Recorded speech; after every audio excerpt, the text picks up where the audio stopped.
400 ans, c'est le temps moyen de décomposition d'un sac plastique. Léger, imperméable, pratique et utilisé en seulement quelques minutes, le sac plastique a envahi notre quotidien, fabriqué à base de pétrole, il s'immisce partout et surtout pollue. Je suis répugnée par ces images parce que nos villes sont sales. It is predicted that in 2050, we are going to have more plastic debris, more than fish in the water. Un véritable désastre écologique qui pousse de plus en plus d'États africains à interdire leur utilisation. Mais pourquoi la grève prend-elle dans certains pays africains et pas dans d'autres ? Jusqu'où les autorités peuvent-elles aller pour faire respecter les lois anti-sacs plastiques ?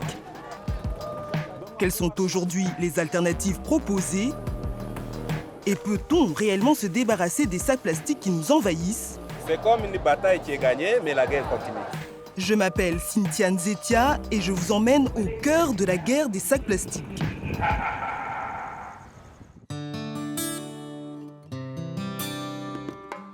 Direction le Bénin. Ce pays d'Afrique de l'Ouest, de 30 millions d'habitants, a voté une loi en novembre 2017 afin d'interdire la production, l'importation et l'utilisation des sacs en plastique.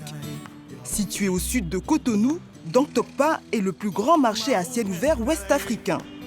Ici, comme dans la majorité des marchés du continent, des milliers de sacs plastiques y sont distribués chaque jour. Excusez-moi, qu'est-ce que vous avez acheté? J'étais de l'arracher. Mais je vois que vous avez plusieurs sachets en plastique. Vous en avez combien? 1, 2... Oh là là, vous en avez vraiment beaucoup. 3... C'est 3 seulement. Non, non, non, c'est pas 3 seulement. C'est pas 3 seulement. 4... 5... Qu'est-ce que vous allez faire des sacs plastiques? On jette ça. Mais pourquoi vous les jetez? Qu'est-ce qu'on va faire encore? Et vous les jetez où? Dans la poubelle. Dans la poubelle ou dans l'Ouémé, le fleuve qui coule dans le bassin cotonois, les sachets sont partout. On emballe des aliments chauds dans du plastique, on boit dans du plastique et chaque achat a droit à un, voire plusieurs sachets plastiques. Dites-moi, pourquoi vous utilisez les sachets? On utilise les sachets pour mettre les marchandises dedans. Ok. Et vous n'avez pas d'autre solution? Non, on n'a pas d'autre solution. C'est ça qu'on utilise maintenant. Avant, on utilise les feuilles des arbres. Maintenant, comme le sachet est venu, on utilise le sachet. Le phénomène s'est généralisé à tout le pays et s'est surtout banalisé dans une grande partie des activités commerçantes. Il est très rare de voir des consommateurs utiliser d'autres alternatives pour transporter leurs courses. Une fois que vous allez ranger vos aliments à la maison, qu'allez-vous faire des sacs plastiques? On jette ça. Pourquoi? Hein? On jette, non. On va faire quoi avec ça? Ça, c'est un petit peu quoi? Et ça donne mieux, mais c'est Ah, vous ne les réutilisez pas? Non. Est-ce que vous savez qu'il y a une nouvelle loi qui vient d'être votée au Parlement qui interdit bientôt les sacs plastiques? Oui, on a. Et comment allez-vous faire?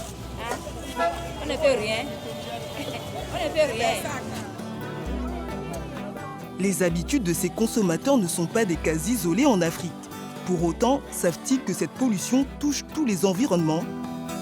Les plastiques bouchent les caniveaux, rendent infertiles les terres, et les premières victimes à en souffrir de façon directe sont les animaux.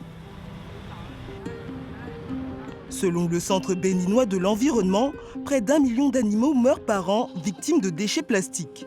En Afrique, 40% d'ovins auraient ingéré du plastique durant leur cycle de vie, d'après le Fonds mondial pour la nature. Alors docteur, où sommes-nous? Ici, nous sommes sur le site de Semekodi.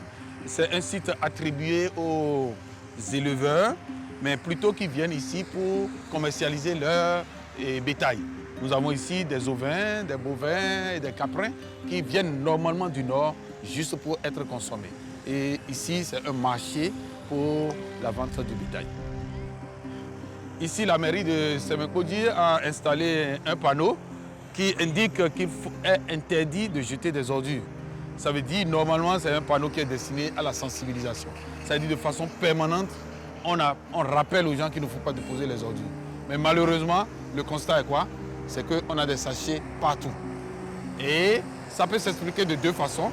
Un, c'est l'inconscience des populations qui vivent autour, parce que ces populations peuvent jeter des ordures n'importe où là-bas.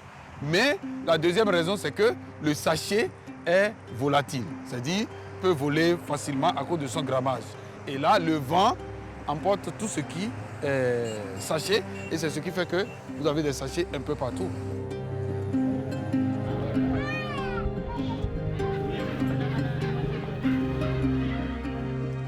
Oui, ici, je vais vous montrer les conséquences de ce qu'un animal peut ingérer dans leur fourrage. Ici, vous avez des sachets que nous avons récupérés de la panse d'un caprin. Et ce lot de sachets qu'on avait pesé dès qu'on l'a sorti, c'était environ 3 kilos, et bien entrelacé, qui se retrouvait dans la panse de l'animal. Et là, c'était vraiment étonnant pour nous de voir ça à l'intérieur d'un animal qui continuait à vivre. Si ces animaux consomment du fourrage qui est constitué de sachets, pendant un certain temps, si ça reste dans leur panse, ça pourrait créer des problèmes de maladies, d'occlusion intestinale et autres. Parce que le mouton, c'est un herbivore et c'est un ruminant. Il doit ressortir l'aliment dans sa bouche et réingurgiter. Maintenant, si le sachet ne ressort pas, après un certain temps, c'est qu'il y aura des problèmes pour déféquer.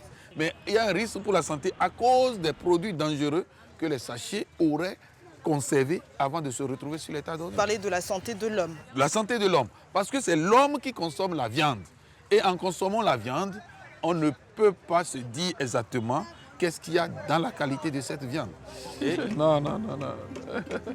Ça, c'est mon trophée. Ça coûte cher. Voilà.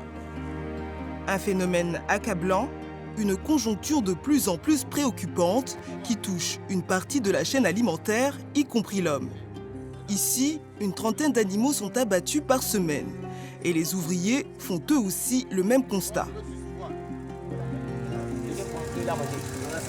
C'est qui était dans l'estomac du mouton. Ah oui. On avait tué un mouton et puis le sachet ça est dans son estomac. Mais vous trouvez plein de choses hein, quand même. Ah oui. Merci. D'accord. Ouais.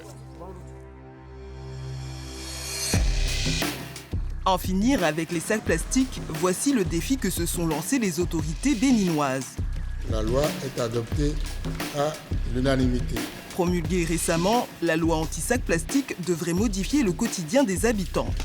Nous partons à Porto Novo, la capitale du pays, où nous avons rendez-vous avec le député Jean-Michel Abimbola, qui nous explique pourquoi il y avait urgence de mettre en place une telle loi. Monsieur le député, qu'interdit réellement cette loi? La loi qui a été votée par la représentation nationale béninoise est une loi qui a été votée à l'unanimité et qui interdit la production, la commercialisation, l'importation, l'exportation, la détention des sachets plastiques non biodégradables en République du Bénin. Il s'agit ainsi de lutter contre un fléau qui est devenu véritablement catastrophique dans notre pays. Vous verrez à quel point nous sommes envahis, à quel point cela pollue la nature, à quel point cela intoxique les hommes, cela intoxique les bêtes et à quel point il est important, impérieux que nous puissions éduquer nos populations et que nous puissions les amener à avoir une pratique plus saine. On a vu dans de nombreux pays africains que cette loi a été votée, mais par contre, il y a quelques soucis au niveau de l'application. Pourquoi cela marcherait au Bénin, plus au Bénin qu'ailleurs? Au Bénin, nous sommes en train de prendre les dispositions pour avoir une phase de sensibilisation et d'éducation qui soit une phase suffisamment importante et pour que les populations n'aient pas l'impression que c'est une loi répressive, mais une loi qui les éduque et une loi qui améliore leur bien-être et leur santé. Et nous allons, le gouvernement, inciter des industriels, des investissements dans l'importation et la fabrication de sachets plastiques biodégradables. Au Rwanda, la loi est strictement appliquée avec une brigade qui s'appelle la REMA. Est-ce qu'on pourrait voir ce genre de brigade ici, au Bénin? Donc cette police environnementale sera dotée de moyens supplémentaires pour que, effectivement, cette police environnementale, le moment venu, puisse également sévir Mais dans un premier temps, le gouvernement a choisi l'éducation, la sensibilisation et nous avons une période transitoire de 6 mois pour que les populations, pour que les industriels, pour que les commerçants puissent être mieux informés et puissent prendre les dispositions idoines afin d'avoir de nouvelles pratiques saines pour la santé de nos populations et pour l'environnement. Aujourd'hui, des millions de Béninois utilisent ces sacs plastiques. Un Bénin sans sac plastique, est-ce possible? Le Bénin sans sac plastique, ce n'est pas possible. Mais un Bénin sans sachet plastique non biodégradable, ça, c'est bien possible et j'y crois. Même son de cloche du côté du ministère de la Santé. Oui, bonjour, comment ça va? Très bien, et vous? Ça va très bien, ça va. Qu'est-ce qui va faire que cela va marcher au Bénin? Vous savez, tout dépend de la volonté politique. Lorsque nous prenons par exemple les faux médicaments, notre pays était cité comme un pays qui est distributeur de faux médicaments. Mais quand le gouvernement a décidé de mettre fin à ça, nous avons agi et aujourd'hui, on a senti qu'il y a une régression. Donc nous pensons que s'il y a une forte volonté politique, c'est réalisable. Nous y croyons et nous pensons que nous mettrons tout ce qu'il faut pour atteindre l'objectif. Vous avez prévu un budget alloué? Bien sûr. De combien? C'est difficile de le dire tout de suite, mais de toutes les façons, c'est une loi qui doit être appliquée. Et nous aurons les moyens pour ça. Des paroles en attendant des actes, cependant certains ont décidé d'emboîter le pas. En éduquant, en sensibilisant et en attirant l'attention de la population sur les dangers des sacs plastiques. Tel est le cas de Sandra Idosu. Après avoir vécu au Rwanda où l'utilisation des sachets plastiques est interdite, cette activiste béninoise de la cause écologique est revenue dans son pays avec un but bien précis. Alors dites-nous où nous sommes. Nous sommes devant une école, donc une école publique. Et j'ai rendez-vous avec la directrice parce que je dois entretenir les enfants par rapport au danger du sachet plastique. Depuis plusieurs mois, elle parcourt les écoles élémentaires du Bénin. Aujourd'hui, elle a rendez-vous avec des élèves de CM1 de l'école Les Cocotiers du quartier Ayvive. Pardon.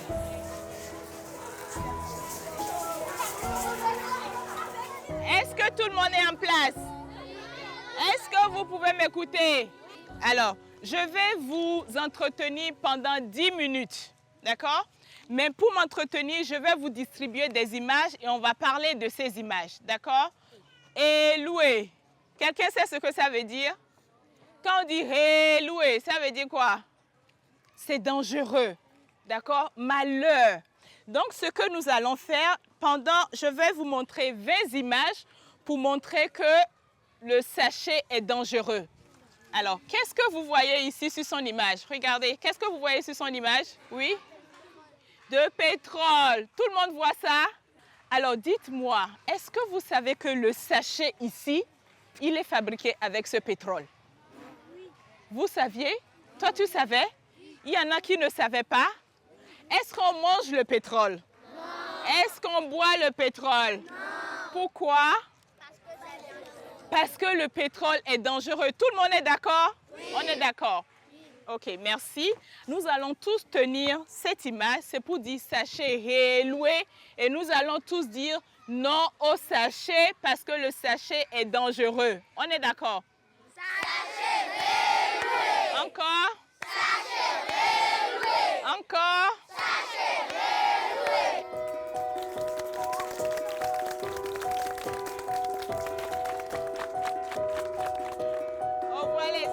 Sachet loué, d'accord? Vous dites ça, hein? Sachet loué. J'essaye quand je peux d'aller dans une école et de leur parler, de les sensibiliser parce que c'est un sujet de société qui nous touche tous, mais en même temps on n'en parle pas parce que bon, on se dit on n'a pas de solution. Et moi je me dis il y a de solutions, donc il faut sensibiliser les gens et il faut surtout aller dans les écoles. Pour moi c'est le développement de notre pays, ça passe par les enfants, donc il faut que les enfants puissent adopter de bons comportements dès aujourd'hui. Est-ce que vous rencontrez des réticences parfois? Pas du tout. Alors, et c'est ça qui est bien, c'est ça qui me donne la force parce que les enseignants, les directeurs ou les directrices d'école sont très réceptifs parce que c'est de l'enseignement gratuit ou c'est de la sensibilisation gratuite que je fais. Je ne suis pas payée pour ça, mais je le fais avec beaucoup de plaisir et souvent, les gens ils sont très contents de m'inviter dans leurs écoles. Sandra sait que la transition vers un pays sans sac plastique sera un chemin semé d'embûches.